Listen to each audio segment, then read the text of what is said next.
اهلي واخواتي، السلام الله عليكم ورحمه الله وبركاته. تعالوا سوا نشوف المنتجات الجديده اللي وصلت معانا النهارده. وصلت معانا الكبه الستانلس اللي مصر كلها بتدور عليها. تعال نفتح مكوناتها ونشوفها مع بعض. كبتنا 1000 واط، 1000 واط، مش 500 ولا 250 ولا 300، 1000 واط. وزي ما انتم شايفين كده هنفتح مكوناتها مع بعض ونشوفها. هتفتح العلبه الكبيره هتلاقي علبتين جوه، علبه فيها الراس وعلبه فيها الجسم. الغطاء بتاع الكبه من الاكليريك اللي هو ضد الكسر، متين جدا يا جماعه وصحي وامن. تمام. الحله بقى نفسها من الستانلس، مقاومه ضد الصدأ وامنه وشغل فاخر من الاخر. سعه الحله دي 3 لتر. تمام. بيجي معاها خافق للبيض اللي عايز يعمل حلويات، وبالاضافه بقى للسلاح بتاعها الجامد جدا، الاربعه ريشه، قوي جدا، امن من الستانلس برضو ضد الصدأ.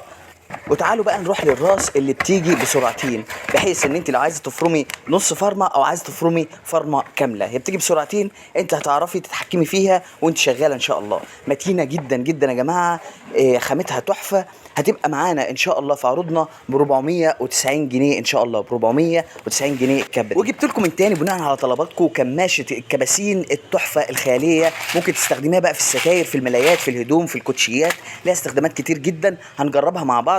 انا كان عندي قميص كده الزرار اللي في النص بيفتح لوحده، مش عارف ده من اثار الكرش ولا ايه، لكن من موقعي هذا بقول ان الكرش ده يا جماعه رمز للعز. تمام.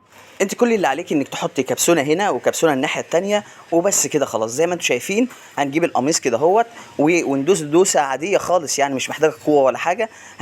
وزي ما انتم شايفين كده يا جماعه اللي بيبقى جامد جدا، يعني مش مثلا بيطلع بسرعه او كده، لا بالعكس بيبقى جامد جدا. بنيجي الناحيه الثانيه وبنحط الدبوس الثاني وبمنتهى السهوله برضو بنعمله.